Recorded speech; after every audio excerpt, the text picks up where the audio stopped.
Olá, seja bem-vindo ao ADM, um podcast da Unesp voltado à disseminação dos conhecimentos da administração nas empresas. Eu sou a Letícia Grazielli. E eu sou a Amanda Rosolém. E no episódio de hoje a gente vai falar sobre um tema bem legal: estratégia de administração dentro do agronegócio. Então aumenta o volume, pega um cafezinho e vem com a gente para mais um episódio.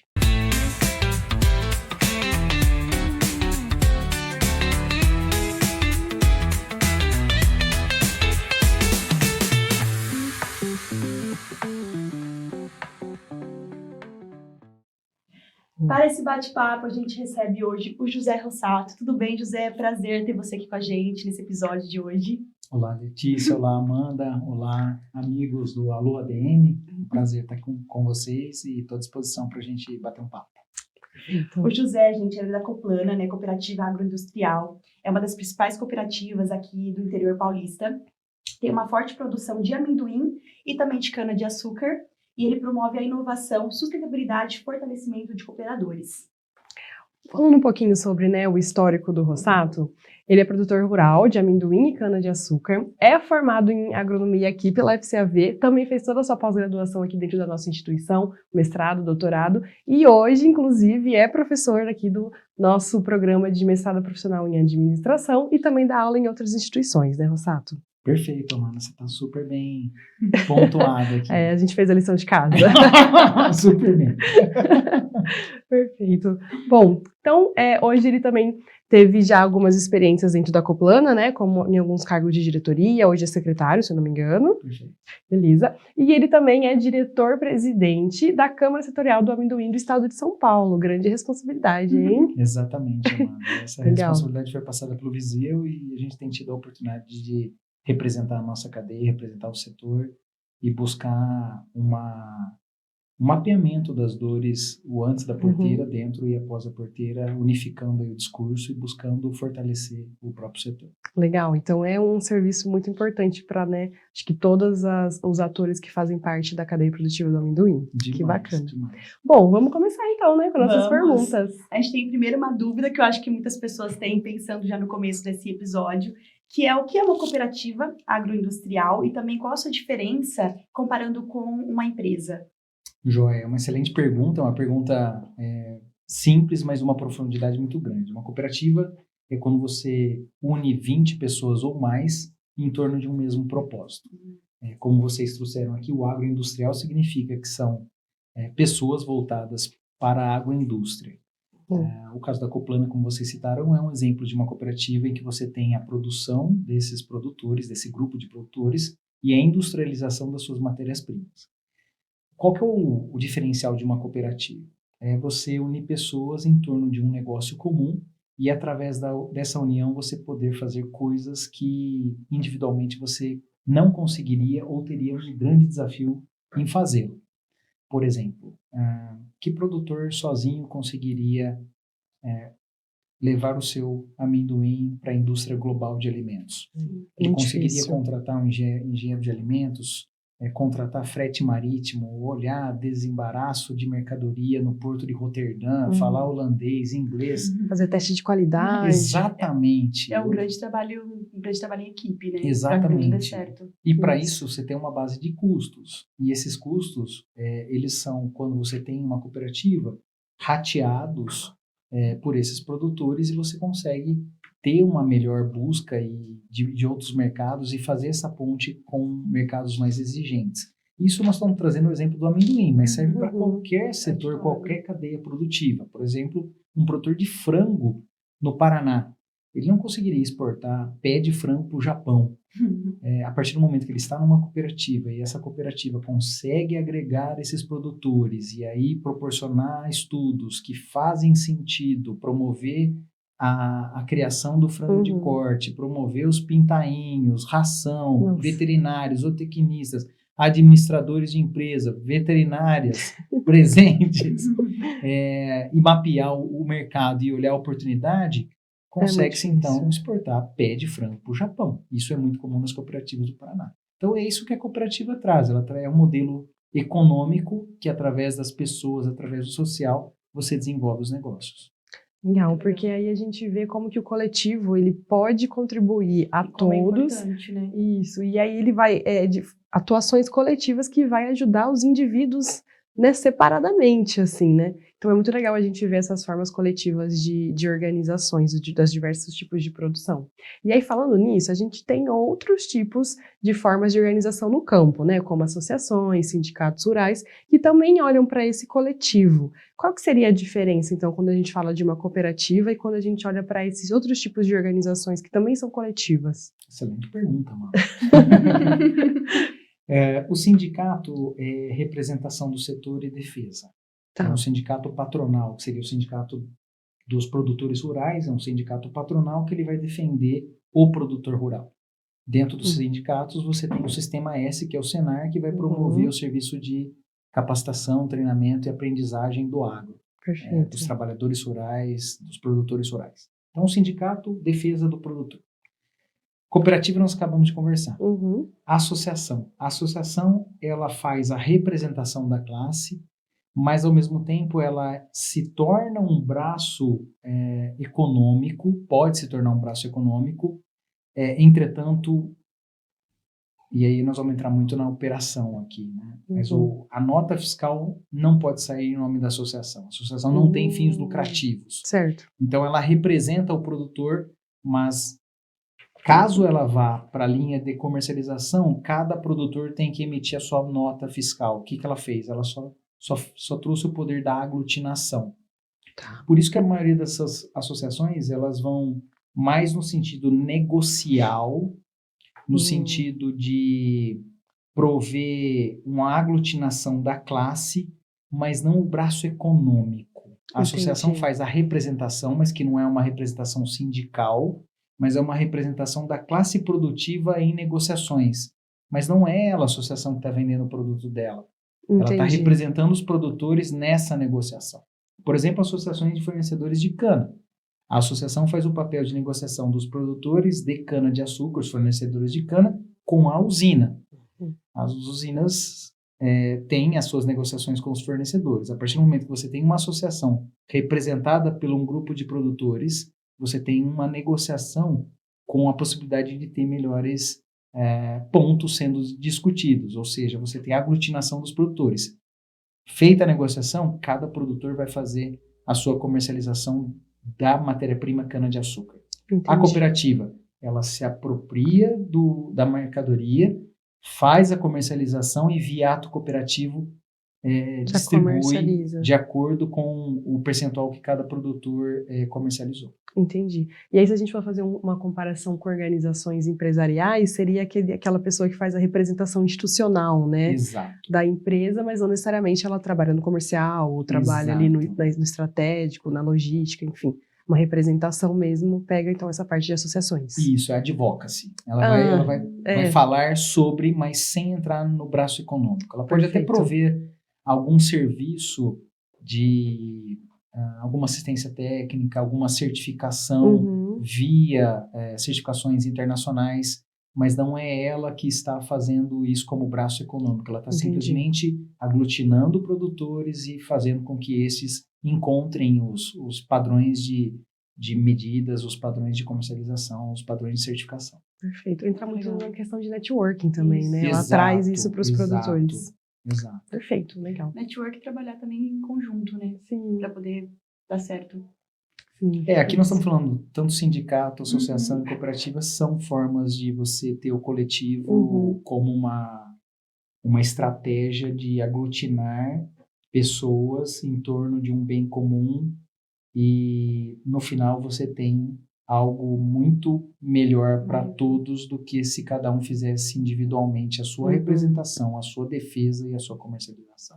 Basicamente é isso. Perfeito. Na sua opinião, José, para quem vive, na verdade, da agropecuária, qual é o maior impacto em termos de gestão e os resultados também de fazer parte de uma cooperativa, como você estava falando agora da parte de networking, de trabalho em equipe, né, de todo mundo estar relacionado. O que você acha que isso impacta na questão de gestão, né, para um gestor, às vezes, e também para a pessoa que está dentro, né, dessa parte da cooperativa? Os ganhos são tanto tangíveis como difíceis de serem mensurados, porque você tem acessos que você não conseguiria se estivesse sozinho. Quanto vale isso? Tem alguns que você não consegue colocar em números, mas é basicamente você partir de uma linha de que se você está dentro desse ecossistema coletivo, você consegue acessar esferas, comercializações, certificações, informações, conhecimento, que dificilmente você conseguiria acessar isso sozinho. Ou se conseguisse, seria muito caro. Então, toda essa aglutinação soa até como clichê, né? Mas é aquela ideia do coletivo sendo mais forte do que o individual. E é exatamente isso que acontece. Funciona, Toda né? sociedade, exato, toda sociedade que quer se desenvolver, ela precisa se organizar como sociedade. Estar numa cooperativa, estar numa associação, estar num sindicato, estar numa câmara setorial, estar num CPL é uma forma de você organizadamente ter todos os partícipes juntos e ouvir a todos, ter todos os interessados, divergir para depois convergir em torno de uma ideia que seja pela maioria, é difícil ter unanimidade, mas pela maioria seguir em frente com esse plano. E esse plano se torna muito robusto, porque você tem a legitimidade da escolha. Não.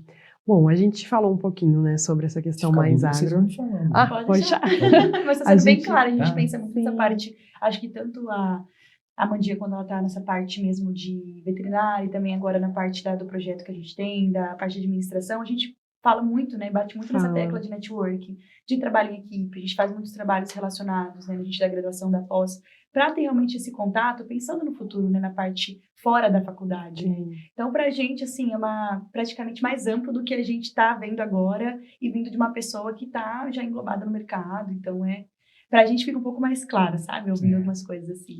E a gente tá falando com o professor também, né? Exatamente. Sabe, tem didática. Aprendiz. Bom, então a gente falou um pouquinho mais dessa questão, né, das cooperativas, um pouco mais teórico, e também agora estamos inserindo as questões mais administrativas. E aí, uma pergunta mais para esse lado de administração, a gente comentou que você já teve alguns cargos administrativos, né, na Coplana, hoje também acredito que o seu cargo na Câmara Setorial, ele também vai para esse viés, né, mais de administração ali das atividades. E aí, para você que é um agrônomo, que tem pós-graduação em agronomia, dá aula de agronomia, como que você adquiriu essas habilidades de administração e como que você vem exercendo isso na sua rotina? Com muita força de vontade. Tem que ter. É porque, assim... Disciplina, né? Exato.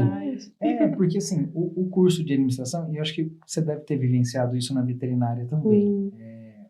Nós temos na grade curricular da agronomia, da veterinária, algumas noções básicas de administração. Bem mas longe básica. de fazer um curso de administração.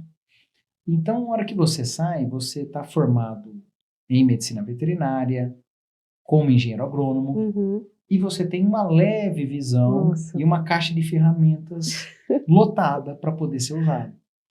E aí você percebe que talvez aquelas ferramentas, para o que você está caminhando, elas se tornam insuficientes. E aí você precisa lançar a mão do ferramental. Então, o meu ferramental foi muito da leitura, da vivência prática, de aprender fazendo. E eu busquei, depois eu já estava com 12 anos de formado, um MBA, um MBA executivo. Tinha um sonho de fazer um MBA na Dom Cabral. E eu fiz esse MBA lá, em Nova Lima, e foi uma baita de uma vivência com pessoas que ou já ocupavam cargo de administração ou estavam, como no meu caso, formados em outra profissão, mas que estavam sendo insados em cargos de administração.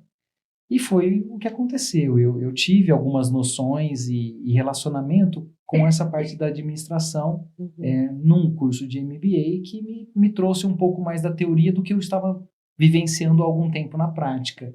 E me auxiliou bastante. Então, é o que eu deixaria aqui como contribuição, né? A força de vontade, o estudo, a capacitação e a vivência em si, né? A prática é uma escola. E alguns cargos de gestão, de administração que eu ocupei e ocupo, eles falam por si só e são uma própria escola. Perfeito. E eu acho isso muito interessante, porque é muito esperado, né, que, por exemplo, um agrônomo, ele vai gerenciar uma fazenda, que um veterinário vá abrir uma clínica, Mas tá, quanto que eu preciso de dinheiro para abrir uma clínica? Como que eu faço a gestão financeira disso? De uma propriedade rural, como que eu vejo se eu estou conseguindo pagar todas as minhas contas, se eu consigo investir, trazer uma tecnologia nova? Às vezes a gente não consegue aprender isso na faculdade, né? Só que é um conhecimento que é requerido de nós quando a gente vai para o mercado de trabalho. E aí eu acho que isso é um ponto muito importante que a gente vai até conversar mais para frente. Que engloba administração. Que engloba a administração, mas você ser um profissional um pouco mais multidisciplinar, né? Que não dá para ser só técnico mais. A gente precisa olhar para outras áreas, como você, por exemplo, com doutorado em engenharia agronômica, foi fazer um MBA na área de administração. Então são pontos para a gente se atentar, gente, ficar olhando aí para o futuro. Ficar, né, sair um pouco da zona de conforto Sim. e olhar mais para os horizontes, né, de certa forma. Exatamente. Na sua visão, José, como que o mundo do agronegócio ele se liga com a administração e com o empreendedorismo nessa parte? Como você acha que isso se conecta e como um pode auxiliar o outro, juntando o agronegócio com a administração? Necessário. Pegando o ponto que a Amanda trouxe, educação financeira, né, são noções que a gente deveria, no ensino médio, já tê-lo. E a gente não tem esse ferramental. Na faculdade, a gente, se não estiver no curso de administração, a gente passa a ter de uma forma muito en passant.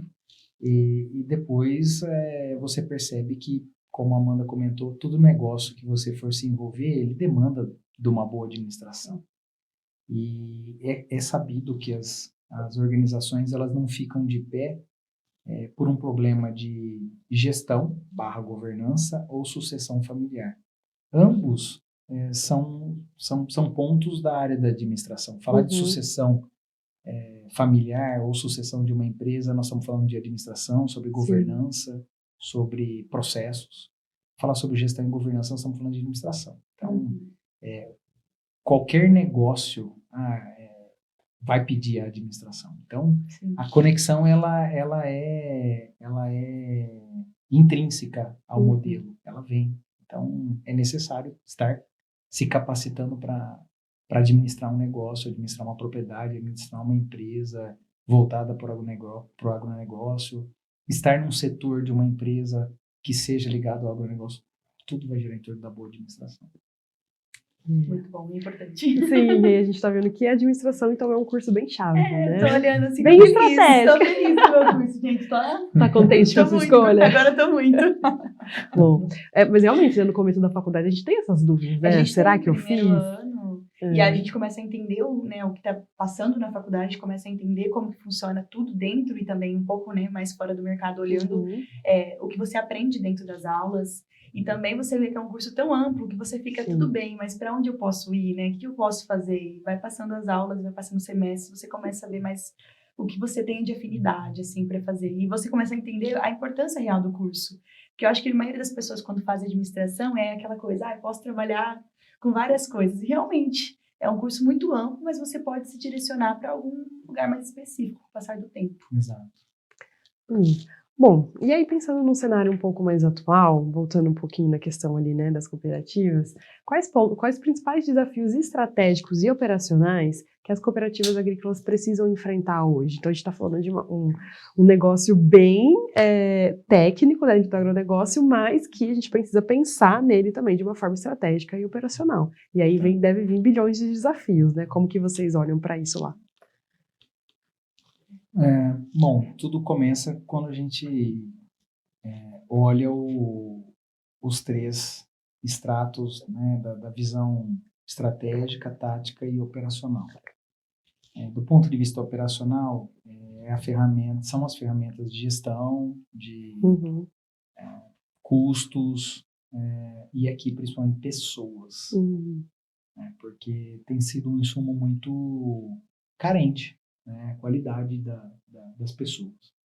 Você fala carente no que sentido? Por exemplo, de formação, de habilidades interpessoais? O que você acha que é essa carência? Amanda, é uma mistura de formação com soft skills, com comportamental, com habilidade de se relacionar, com uma visão empreendedora. Então, é uma mistura de capacitação mesmo, de educação básica, muitas vezes, dependendo da posição. Certo. E a questão da do relacionamento e do ponto comportamental, né? Tá. Do soft skills, né? Hum. Que é outro ponto que a gente não aprende em faculdade. Você não tem um curso de soft skills. Aprenda a se relacionar com o seu Sim. colega de trabalho no futuro. Não. Você adquire isso na Cap Júnior, você adquire isso no DA, na Atlética. No AlôDM. No AlôDM. Exato, no AlôDM, participando da CECITAP, participando de um grupo dentro da administração que vai fazer um evento. Fazendo estágio, indo para fora da sala de aula, né, de fato. Exato. Então, assim, se você cursar todas as disciplinas, for aprovado, nada te garante, mesmo que você tenha tirado 10 em todas as disciplinas, que você vai ser super bem sucedido. Porque se você não souber se relacionar com pessoas, com gente, não adianta. E toda profissão e carreira hoje é sobre isso. É sobre isso. Tem umas que eu acho que exigem um pouco mais, mas todas, de certa forma, às vezes nos forçam até nessa coletividade, nessa comunicação. Sim. Então, Isso é algo legal pra gente falar, até pro pessoal se atentar, né? Então, tipo, olha, a gente tá vendo um profissional já de anos aí no mercado falando dessa carência. Então, é algo que já dá pra gente olhar e pensar, poxa, será que eu consigo me desenvolver nisso?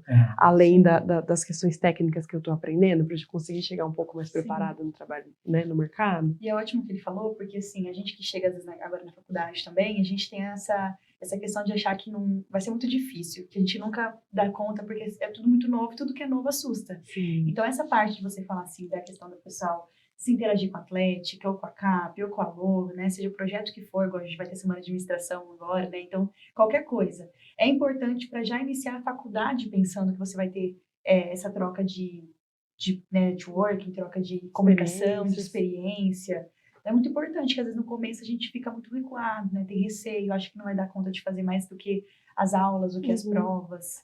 Então, ou até pensando no mercado de trabalho, né? Para pessoas sair, ter outras experiências também.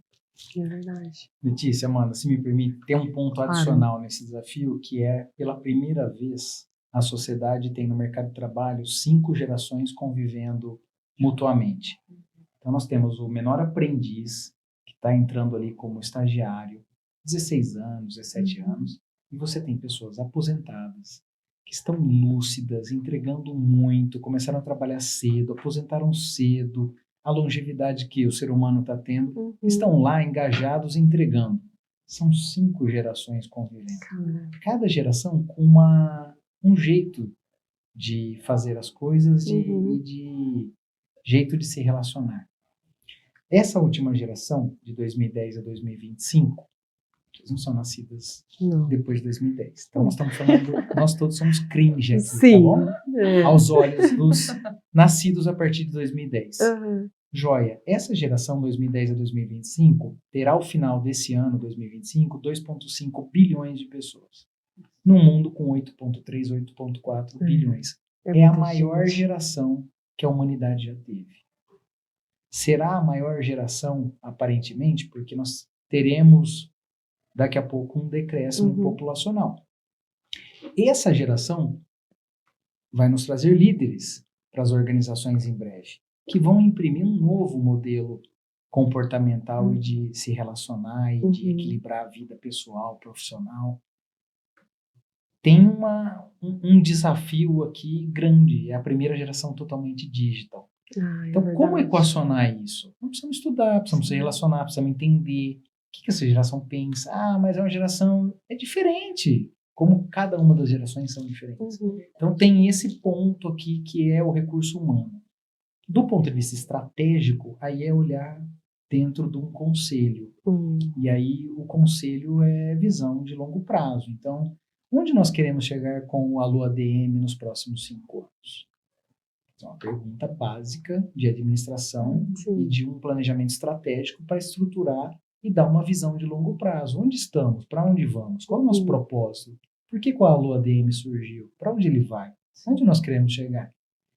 Toda organização tem que ter isso muito bem claro. De onde nós viemos? Qual é o nosso propósito? Para onde nós queremos ir? Como nós vamos? Quais são os desafios? É mapear. Então entra aí básicas, né? Entra na SWOT, Sim. entra no modelo de design thinking, vamos fazer um MVP para olhar algum produto novo e não ficar olhando o detalhe, vamos olhar isso de uma forma muito mais ampla e certo, errado, vamos rapidamente testar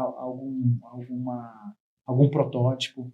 Enfim, os desafios são inúmeros hoje no mundo, e qualquer negócio que você for, é um mundo que ele está sendo colocado em xeque nesse momento na questão do multilateralismo. Né? Então, o mundo está tendo uma nova composição. E isso está influenciando demais os negócios, porque influencia preço de petróleo, energia, barreira tarifária, primeiro o meu país, depois o restante. Então, nós estamos passando um momento para poder... O baralho está sendo novamente embaralhado e nós vamos ver as cartas para onde vão. E aí você tem que olhar o seu setor e aonde ele está ficando nesse baralho. Sim. Aí falando um pouco disso, né, na sua convivência, existe alguma estratégia, né, coletiva que tem ajudado a aumentar a produtividade, né, na parte do amendoim, por exemplo, na Coplana, que você acha, até em outra parte agroindustrial, né, que não seja exatamente o amendoim, mas que você vê que essa estratégia ela tem, assim, dado certo nessa parte, talvez, de coletividade? Demais. Nós vamos ficar até amanhã falando de casos. Estou falando sério. Não dá para imaginar, por exemplo, tudo que o amendoim conquistou sem olhar a aglutinação de produtores rurais em torno de uma dor. Eu posso citar aqui semente de amendoim, que não existia semente, o que existia era um grão em bica corrida, pegava ali as pelotinhas que estavam com um perfil visual mais bonito e isso aqui virou semente, faz um teste na areia e vai, põe lá na horta e vê o que nasce, se der bom, vamos.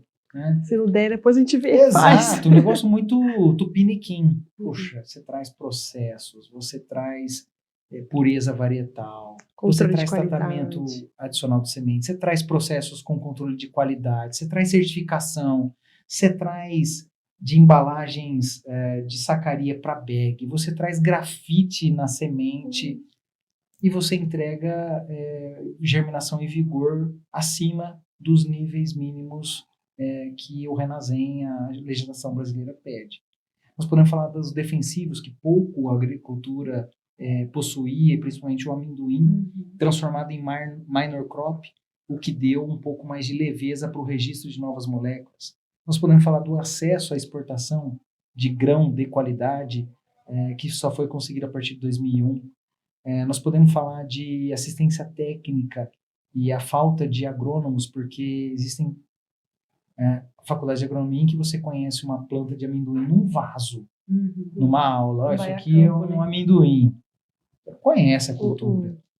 Então, a aglutinação em torno de dores faz com que, de forma organizada, se pense sobre o assunto, se trate esse assunto com muita maturidade, visão estratégica e põe no papel e vamos atrás dos recursos para poder fazer essa dor se transformar em algo estratégico para o próprio setor. Então, tem inúmeras passagens aí que o setor vivenciou e que a gente ainda vivencia.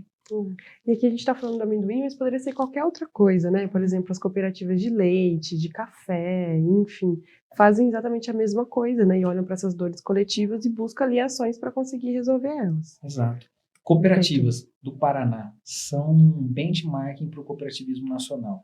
O modelo de produção paranaense, historicamente, era grãos e um café na região de Maringá, Cocamar, Cooperativa dos Cafeicultores de Maringá.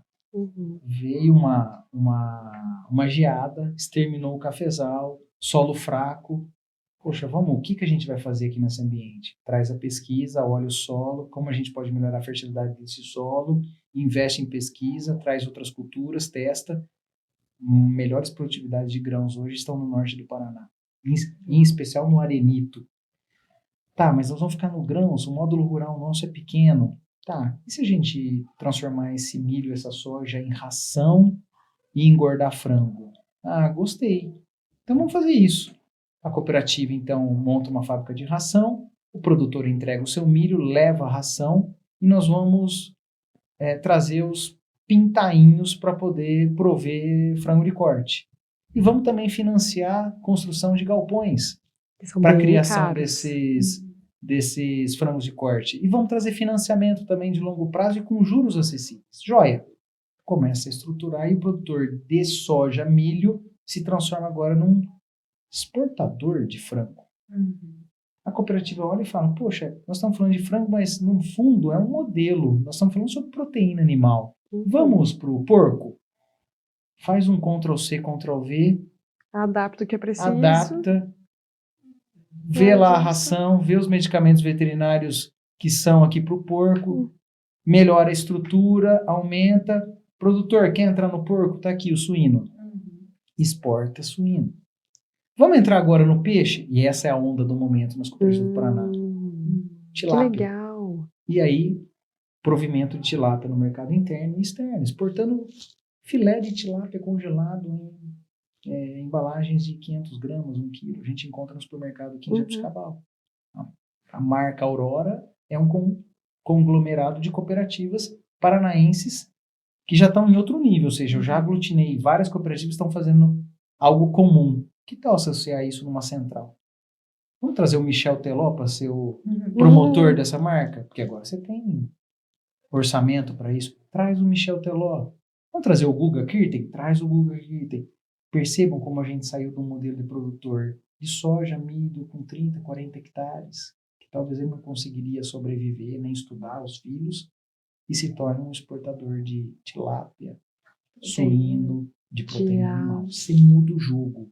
O produtor continua no mercado, você inclui ele nesse negócio e através dessa aglutinação fica mais complexo, lógico, é muito mais simples, mesmo sendo produtor simples produzir grão do que exportar proteína animal.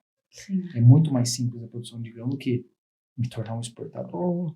E é muito legal, né? Porque você vê, a gente tá falando com um agrônomo e aí a gente falou de modelagem de negócio, a gente falou de comercialização, a gente falou de exportação e aí a gente terminou o quê? No marketing, que são bilhões de áreas da administração, né? Então aí, de novo, volta naquilo que são conhecimentos que a gente não tem, mas que acabam sendo necessários, e aí acabou até respondendo a nossa próxima pergunta, que a gente ia falar desses modelos de negócio que ajudam o produtor rural. E ele deu um exemplo gigantesco agora de como isso acontece. Então, saiu ali de, não simples, né, mas de um produtor rural que olhava mais só para a parte vegetal, e de repente ele está com a parte vegetal e parte animal, e às vezes até indo para outras áreas também, abrindo outros negócios, mudando todo o modelo de negócio dele. Exato. O que nós estamos, em suma, Amanda, Letícia, falando?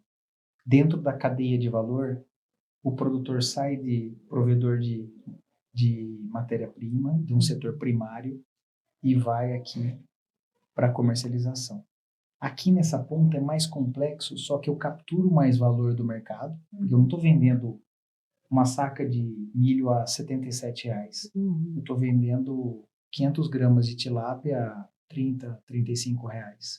Tem muito mais valor. Muito mais valor. É mais complexo? É. Só que eu adiciono mais valor, eu capturo mais valor. E mais. Aqui, o preço fica assim. Aqui, o preço fica assim. A oscilação de preço aqui na ponta é muito inferior do que uma saca de milho. Ele fica menos vulnerável e exposto às oscilações de preço no mercado. Você falou do milho, eu queria saber do amendoim. Essa parte da oscilação, ela é um pouco mais constante ou menos? Essa questão do grão também. Como você estava comentando agora do milho, não sei se tem muita diferença. Segue, Letícia. Toda vez que a gente vai por conceito de matéria-prima, você está exposto a essas oscilações. Recentemente, um produtor de cebola aqui em Jabuticabal. A cebola está lá no chão o preço. Ele colheu até onde ele percebeu que estava ficando no 0 a 0. Na hora que ele percebeu que ele estava tendo prejuízo, ele liberou o pessoal para pegar a cebola. Eu vi uma notícia sobre isso essa semana. Agora, vamos imaginar agora quem tem um supermercado e vende essa cebola. Vai sofrer menos. Vamos imaginar agora quem corta essa cebola em pedaços pequenos e vende ela congelado em pacotinhos. Vai sofrer menos. Vamos imaginar quem vende essa cebola para rede de fast food norte-americana. Vamos imaginar quem exporta essa cebola congelada, minimamente processada. Vai exportar em dólar, outra moeda, te ajuda também a ter uma menor vulnerabilidade, exposição às oscilações de mercado. E nós estamos falando de um jogo que você avançou mais na cadeia de valor. Vamos imaginar que você tem uma lanchonete, você faz lanches. Essa cebola sua ela tem um outro valor ali, você está agregando ela dentro de um combo, você está oscilando menos, ficando menos exposto às oscilações de mercado.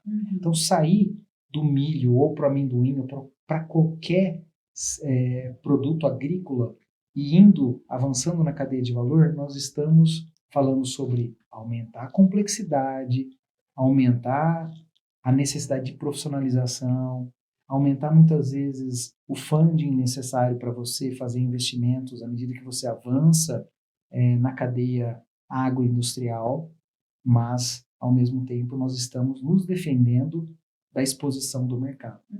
Para o produtor, hoje ele está muito vulnerável, exposto, e ele captura pouco valor nessa cadeia. Toda vez que a gente vai lá para o final, nós estamos tendo a oportunidade de capturar mais valor e ficar menos expostos às incertezas e à vulnerabilidade do mercado. A gente tem uma pergunta aqui também que vai para a parte mais ambiental e tudo mais, que eu também acho que é uma parte legal para a gente comentar aqui, envolvendo a agronomia. É algo que eu estou vendo também na parte de administração em algumas áreas, que seria que o agronegócio, né, ele vem enfrentando algumas críticas relacionadas ao impacto socioambiental.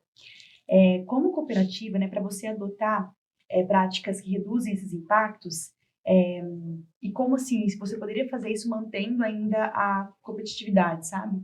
Tipo, você ter práticas para você enfrentar esses impactos e, ao mesmo tempo, você manter a competitividade. Joia. O modelo cooperativista é um modelo que ele nasceu com a responsabilidade socioambiental na sua essência. Então, é um modelo que nasce em Rochdale, na Inglaterra, em 1844, para poder trazer para um grupo de pessoas que perderam seus empregos em decorrência da Revolução Industrial uma forma de acessar recursos básicos de uma forma mais competitiva. Então, joia, já nasceu na essência um senso de sobrevivência.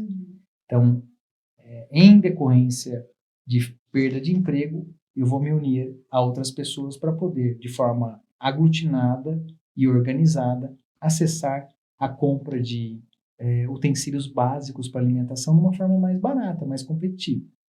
É assim que surge o modelo de cooperativa. O cooperativismo surgiu assim. Joia.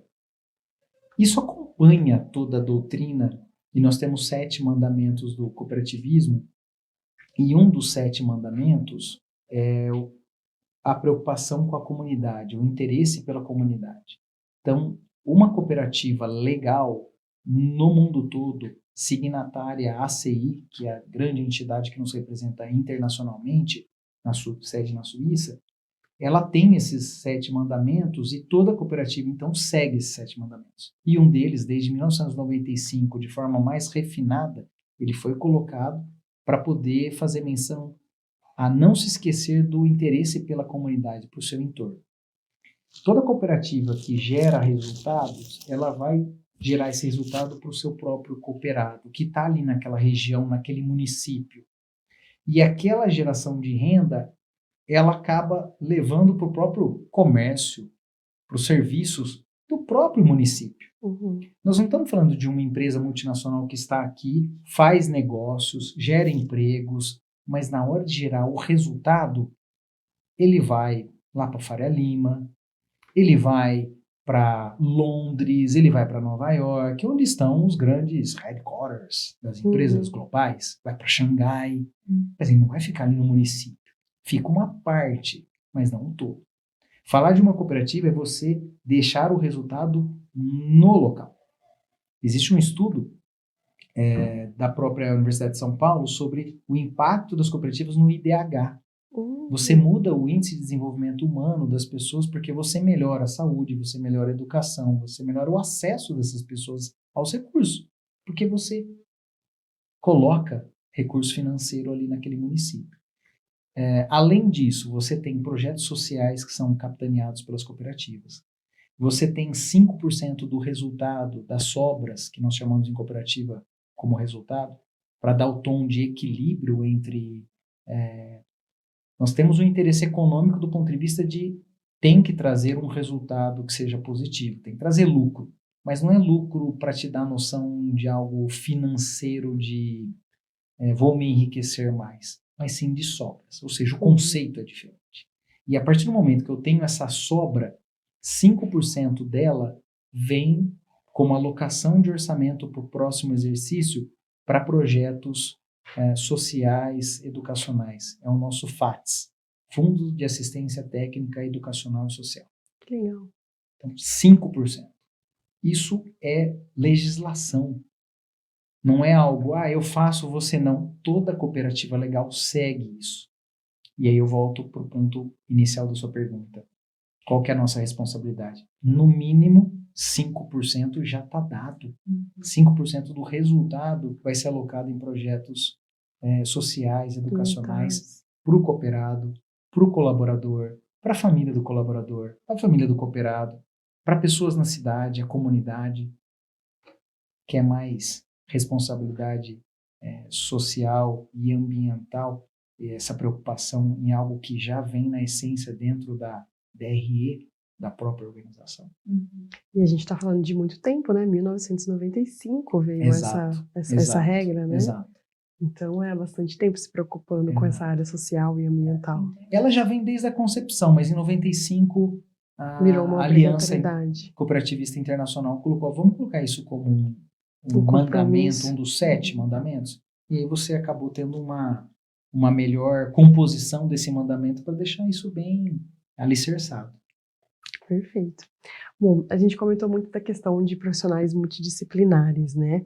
E aí, voltando um pouquinho para essa temática, como que você vê essa junção da administração com a agronomia, ou então outros cargos relacionados ao agronegócio, né? A gente pode citar veterinárias, zootecnia, técnicos, enfim, milhões de outras áreas. Como que você vê essa junção dentro do mercado hoje? Como que isso é olhado lá fora? Como que o pessoal procura essas pessoas? Enfim, qual que é o seu olhar de quem está de fora, né, da academia para esses profissionais que são mais multidisciplinares? Apaixonante.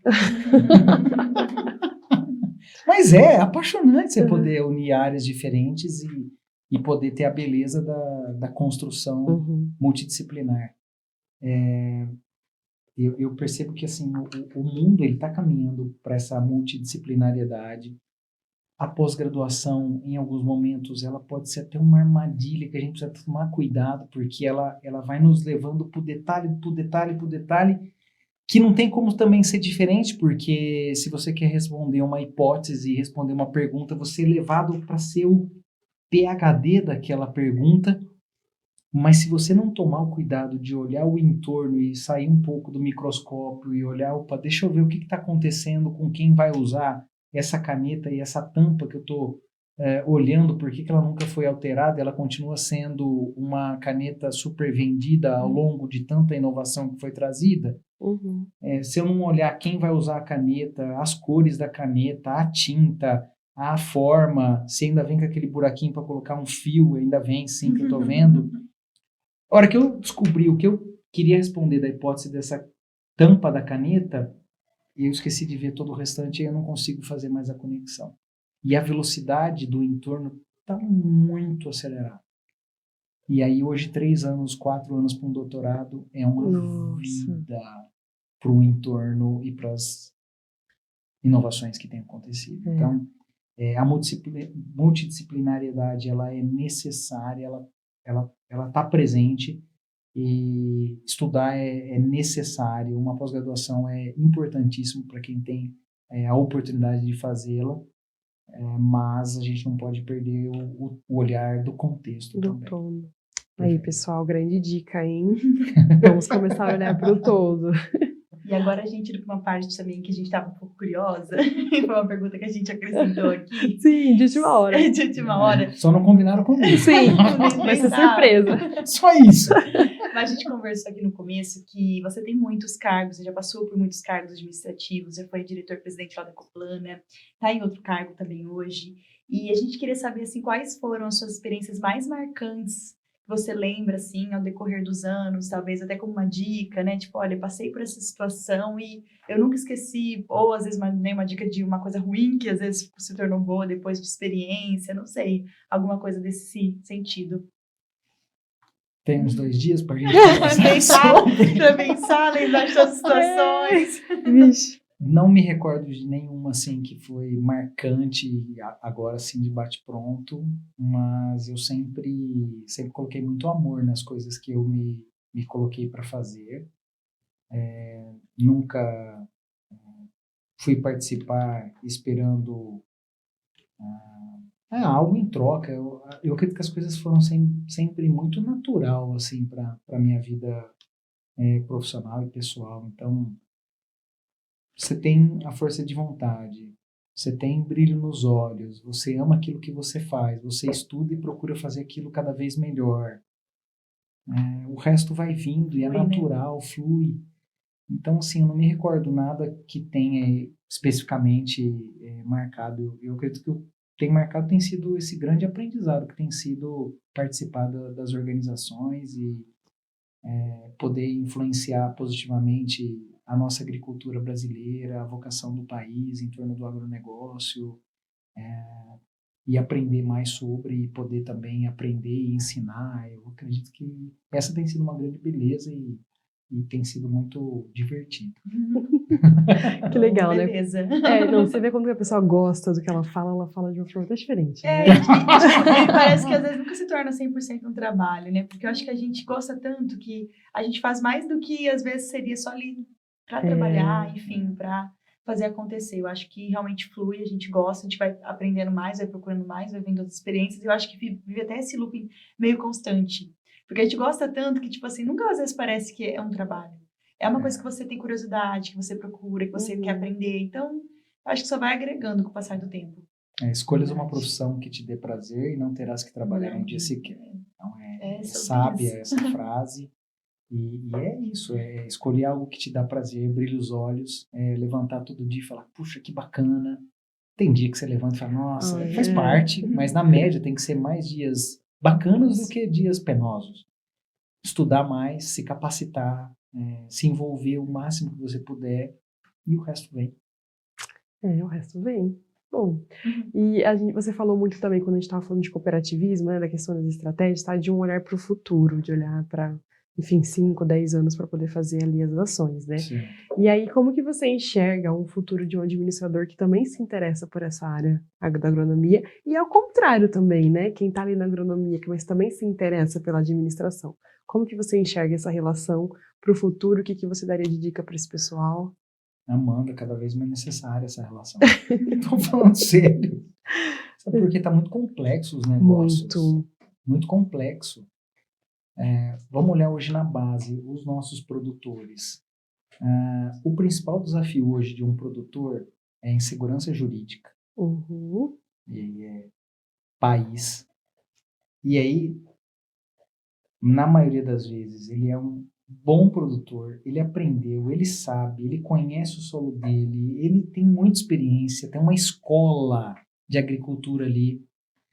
Mas quando a gente vai para a gestão, quando a gente vai para a administração, quando a gente vai para tomada de recurso financeiro, fazer um fluxo de caixa projetado. Nossa. Exatamente. Nossa. Nem no papel de pão a gente tem isso. E aqui que está o desafio.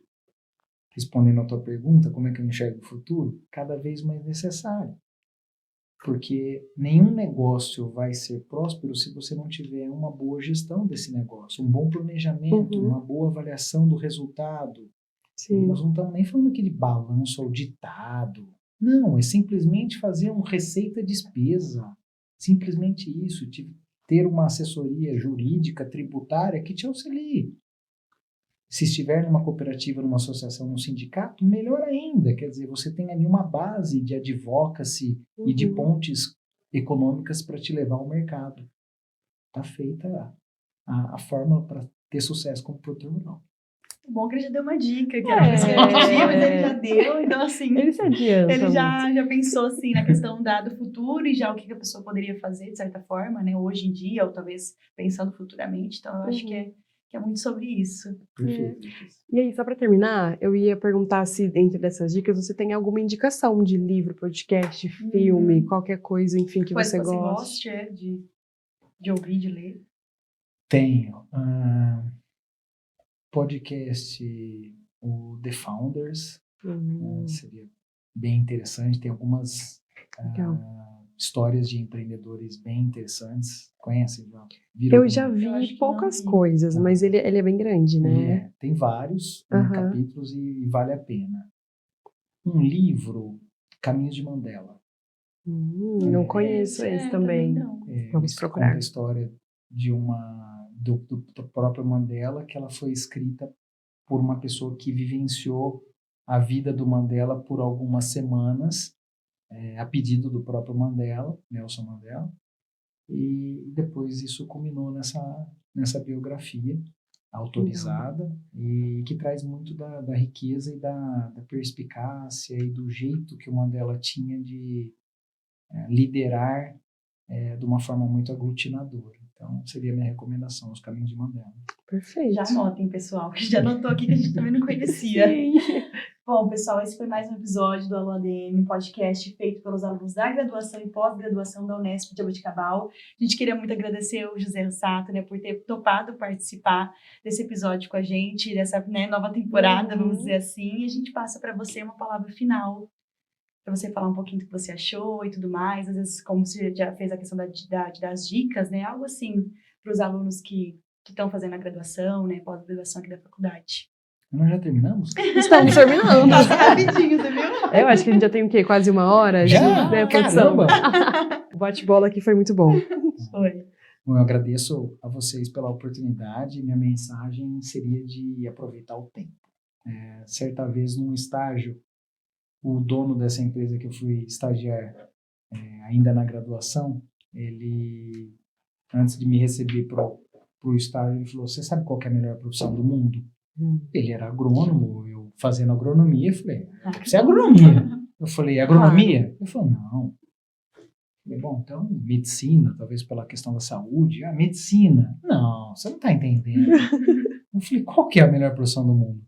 Ele falou assim: a melhor profissão do mundo é a de estudante. Aí eu falei: o pessoal fala. Ele falou: não, você não está entendendo. É a melhor profissão do mundo, é de estudante. Eu falei: não, é a de estudante. Você sabe por quê? Eu falei: então, tem umas festas e tal. Eu falei: não, você não está entendendo também. O que o estudante tem, que nenhuma outra profissão tem, é o tempo. É o tempo. Uma preciosidade. E ele pegou uma folha em branco e começou a me perguntar os dias que tinha feriado naquele semestre, se tinha ainda CECITAP, se tinha papapá. Chegou ao final, ele ainda falou assim: quanto de presença você precisa ter em sala de aula? Eu falei: 75%. Aí no final ele chegava numa conta que mostrava que 1/3 do tempo, do ano, de cada semestre, aula. E os outros 2/3, churrasco, estágio, Férias. vai estudar, vai passear, vai namorar, vai viajar, vai trabalhar. Você faz o que você quiser com os 2/3 do teu tempo. E é isso, se eu puder deixar essa mensagem como vocês me provocaram, para quem está na graduação, ensino médio, pós-graduação, é o tempo. Você tem o tempo. Para quê? Para estudar. E fazer o que mais? O que mais você quiser.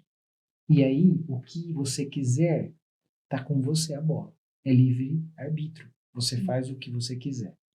E é aqui que está a estratégia para poder empreender, se capacitar, mas também aproveitar a vida, porque a fase também passa. É verdade. Bom, Rossato. Obrigado, Amanda. Obrigado, Letícia, pela oportunidade. Obrigado, Alô ADM, as pessoas que estiveram conosco aqui hoje.